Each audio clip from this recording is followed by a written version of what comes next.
Good morning. हम लोग पढ़ रहे थे भारत में राष्ट्रवाद, यानी हम लोगों ने देखा कि पूरे विश्व में अन्य देशों में भी राष्ट्रवाद की भावना कैसे जगी, जैसे इटली, जर्मनी, फ्रांस, रूस, अमेरिका, इन सारे क्षेत्रों में राष्ट्रवाद की भावना जगी। और उसी राष्ट्रवाद की भावना का एक प्रभाव ये भी था कि भारत में भी राष्ट्रवाद की भावना जगी और भारत में भी राष्ट्रवाद के कारण, उस भावना के कारण, उस नई चेतना के कारण यहाँ भी अंग्रेजों के खिलाफ, ब्रिटिश शासन के खिलाफ आंदोलन शुरू हो गए। यानी यहाँ भी राष्ट्रीय आंदोलन शुरू हो गए। पहले तो ये आंदोलन छोटे छोटे स्तरों पर थे, लेकिन धीरे धीरे इन आंदोलनों ने व्यापक रूप ले लिया। हालांकि छोटे छोटे स्तरों पर छोटी छोटी संगठनों द्वारा ये आंदोलन किया जाता था, लेकिन जरूरत थी पूरे राष्ट्रीय स्तर पर एक बड़े संगठन का रूप, यानी पूरे राष्ट्रीय स्तर पर एक संगठन होना चाहिए जो इस आंदोलन को और मजबूत बनाए, इस आंदोलन को और शक्तिशाली बनाए और इस आंदोलन को और आगे ले जाए। तो हमने पिछले वीडियो में देख चुका है, हम लोगों ने देखा है कि उसमें छोटे छोटे किसान आंदोलन या और भी छोटे छोटे आंदोलन होते रहे, क्योंकि छोटे छोटे स्तरों पर आंदोलन थे। और यही कारण था कि भारत में एक बड़े संगठन का रूप चाहिए था, एक बड़े संगठन का नाम चाहिए था, जिस संगठन में पूरे भारत के लोग एकजुट होकर और उस नाम पर अपना आंदोलन कर पाए और राष्ट्रवाद की भावना का प्रसार पूरे भारत में कर पाए। इसी में आज आपको भारतीय राष्ट्रीय कांग्रेस की स्थापना, यानी उसी की देन थी कि भारत में भारतीय राष्ट्रीय कांग्रेस की स्थापना की गई। इसमें इसकी शुरुआत तो आपको 19वीं शताब्दी के अंतिम चरण में ही शुरू हो गई थी। यानी अंतिम चरण जो था 19वीं शताब्दी, उसमें आपको भारतीय राष्ट्रीय कांग्रेस की स्थापना की प्रक्रिया शुरू हो गई थी, क्योंकि उस समय ये मांग थी कि जो छोटे छोटे स्तरों पे जो आंदोलन हो रहे हैं उसको एक बड़े स्तर पर संगठन का रूप देना और एक बड़े संगठन के रूप में इस सारे छोटे छोटे संगठनों को समाहित कर देना और छोटे छोटे संगठनों को मिलाकर जब एक क्षेत्र में हम अपने राष्ट्रवाद की भावना का प्रसार करेंगे, हम अपने आंदोलन करेंगे, तो हमको अपना स्वतंत्रता की प्राप्ति हम कर सकते हैं। इसके साथ ही जो भारत में बहुत छोटी छोटी आपको अखिल भारतीय राजनीतिक संस्था भी थी, लेकिन ये छोटे स्तरों पे थी, आपको छोटे क्षेत्रीय स्तरों पे थी। हालांकि यह कोई अप्रत्याशित घटना नहीं थी, ये कोई ऐसी घटना नहीं थी कि इसको जान जाए। क्योंकि भारत में हम पहले ही बता चुके हैं, भारत में छोटे छोटे संगठनों द्वारा, छोटे छोटे आपको सभाओं द्वारा आंदोलन होते थे, लेकिन एक प्रोग्राम के तहत, योजना के तहत, क्योंकि एक संगठन अगर बड़ा संगठन होता है तो उससे एक योजना के तहत आंदोलन करने में ज्यादा प्रभावी होता था, इसलिए एक बड़े संगठन का रूप चाहिए था। जब समय बीता गया तो भारतीय राष्ट्रीय आंदोलन क्षेत्रीय स्तरों पर से निकलकर अपने राष्ट्रीय स्तर पर वो होने लगे। प्रारंभ में तो यह आंदोलन मध्यम वर्गीय तक ही रहा, मध्यम वर्ग के लोग ही इस आंदोलन में रहते थे, लेकिन जैसे जैसे आंदोलन का समय बीता गया तो उसमें से नीचे तबके के लोग भी, मजदूर, किसान, श्रमिक या और भी नीचे तबके के लोग जो थे, कुलीन लोग जो थे, जमींदार लोग जो लोग थे, जो अंग्रेजों के द्वारा सताए हुए थे, वो लोग भी इस आंदोलन में सामने आ गए और धीरे धीरे इस आंदोलन को बल मिलने लगा। इसी बीच आपको भारत में लॉर्ड लिटन द्वारा प्रेस अधिनियम और शस्त्र अधिनियम जो था, ये भारतीयों को सताने लगा और उसके लिए, यानी जो शस्त्र अधिनियम जो उन्होंने पारित किया, प्रेस अधिनियम जो उन्होंने पारित किया, तो उसके विरोध में यहाँ पर आंदोलन शुरू हो गया। और जिसका आंदोलन का यह कारण था कि अंग्रेजों को प्रेस अधिनियम वापस लेना पड़ा। तो कहीं ना कहीं ये मन में यहाँ के लोगों की हो गई कि हम आंदोलन के लिए तैयार हैं, और उस जीत से, उस विजय से लोगों को आत्मबल मिला और ये लोग और आंदोलन के लिए उग्र होते चले गए। अंततः 1883 ईस्वी के दिसंबर में, 1883 ईस्वी के दिसंबर में इंडियन एसोसिएशन के सचिव इंडियन एसोसिएशन के सचिव आनंद मोहन बोस ने कलकत्ता में नेशनल कॉन्फ्रेंस नामक एक अखिल भारतीय संगठन का सम्मेलन बुलाया। यानी जो आनंद मोहन बोस, उन्होंने कलकत्ता में एक अखिल भारतीय सम्मेलन बुलाया, जिसमें वो निर्णय लेना चाहते थे। जिसका एकमात्र उद्देश्य था कि भारत में जितने भी राष्ट्रवादी गुट हैं, जितनी भी राष्ट्रवादी संगठन है, उसको सबको एकजुट करना, एक सूत्र में पिरोना, ये उनका महत्वपूर्ण लक्ष्य था। परंतु दूसरी तरफ एक अंग्रेज रिटायर्ड अधिकारी थे, ए.ओ. ह्यूम, उनका नाम था Allan Octavian Hume, A O. Hume.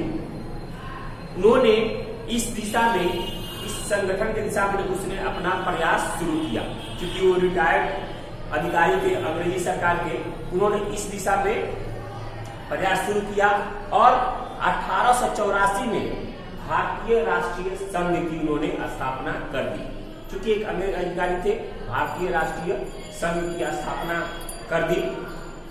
इसके बाद पूरे वर्ष में ह्यूम जो थे वो भारतीय नेता एवं जो वायसराय थे लॉर्ड डफरिन के बीच में ये जो भी बातें होती थी उसको संबंध में विचार विमर्श ये करते रहे। यानी पूरे वर्ष तक ह्यूम जो थे वो भारतीय राष्ट्रवादी नेता थे और जो अंग्रेज लॉर्ड डफरिन थे, वायसराय जो थे, उनके बीच में संबंधों में विचार विमर्श ये करते रहे। इसी ब्रिटिश कमेटी का भी समर्थन प्राप्त था। यानी ए.ओ. ह्यूम को ब्रिटिश जो थे उनका पार्लियामेंट्री जो थी ब्रिटिश, उसका भी समर्थन उनको प्राप्त था। और अंततः 25 से 28 दिसंबर 1885 को पूना में, यानी पूना क्षेत्र में एक भारतीय राष्ट्रीय संघ का बैठक प्रस्तावित हुआ। यानी पूना में 1885 में 25 से 28 दिसंबर के बीच पूना में उस भारतीय राष्ट्रीय संघ का जो बैठक वो प्रस्तावित हुआ कि वहां बैठक किया जाएगा। लेकिन दुर्भाग्यवश पूना में उस समय प्लेग नामक महामारी फैली हुई थी, जिसके कारण इस बैठक को वहां से स्थानांतरित करना पड़ा। यानी वहां से दूसरी जगह इसको बदलना पड़ा और तब जाकर यह बैठक गोकुलदास तेजपाल संस्कृत कॉलेज बंबई में इस भारतीय राष्ट्रीय संघ का सम्मेलन हुआ। और उसी सम्मेलन में 28 दिसंबर 1885 को सोमवार दिन था और सोमवार के दिन 28 दिसंबर 1885 ईस्वी को इसका नाम भारतीय राष्ट्रीय कांग्रेस कर दिया गया। यानी भारतीय राष्ट्रीय जो संघ था वो भारतीय राष्ट्रीय कांग्रेस की नाम दे दिया गया और उसी 1885 में ए.ओ. ह्यूम के द्वारा भारतीय राष्ट्रीय कांग्रेस की स्थापना कर दी गई। और उसी भारतीय राष्ट्रीय कांग्रेस में ही जितने भी हमारे राष्ट्रवादी गुट थे उन सबको समाहित कर दिया गया और एक संगठन में समाहित होकर सारे लोग आंदोलन करने लगे। और आंदोलन को, हालांकि इस बैठक की जो अध्यक्षता था उसकी अध्यक्षता व्योमेश चंद्र बनर्जी ने किया। इसकी अध्यक्षता व्योमेश चंद्र बनर्जी ने किया, लेकिन वो दे जाता है एक अंग्रेज अधिकारी ए.ओ. ह्यूम को। इसमें कुल 72 सदस्य थे। इस कांग्रेस के स्थापना में 72 सदस्य थे और इसका कुछ पहला उद्देश्य था भारत के विभिन्न क्षेत्रों में राष्ट्रीय हित के काम में जुड़े लोगों को इस संगठन में एकता की स्थापना करना, यानी इन संगठनों के बीच एकता स्थापित करना। यानी पहला उद्देश्य था उन लोगों का भारत में जितने भी छोटे छोटे गुट या छोटे छोटे स्तरों पर जो गुट बनाए गए हैं उस गुट को इस संगठन के साथ जोड़ना, दोनों के बीच में एकता करना, ये उद्देश्य था। दूसरा उद्देश्य था देशवासियों के बीच मित्रता और सद्भावना का संबंध स्थापित करना। धर्म, वंश, या प्रांतीय जो विच्छेद थे उसको दूर करना, यानी जो धर्म के नाम पर लड़ रहे थे उनको एक करना, जो जाति के नाम पर लड़ रहे थे, जो वंश के नाम पर लड़ रहे थे उनको एक करना और इस संगठन में उनको बुलाना, मजबूत करना। अगला था राष्ट्रीय एकता के विकास एवं सुदृढ़ीकरण के लिए हर संभव प्रयास करना, यानी राष्ट्रीय एकता जो थी उसका विकास करना और इसको सुदृढ़ करने के लिए, इसको बल देने के लिए हर संभव प्रयास करना।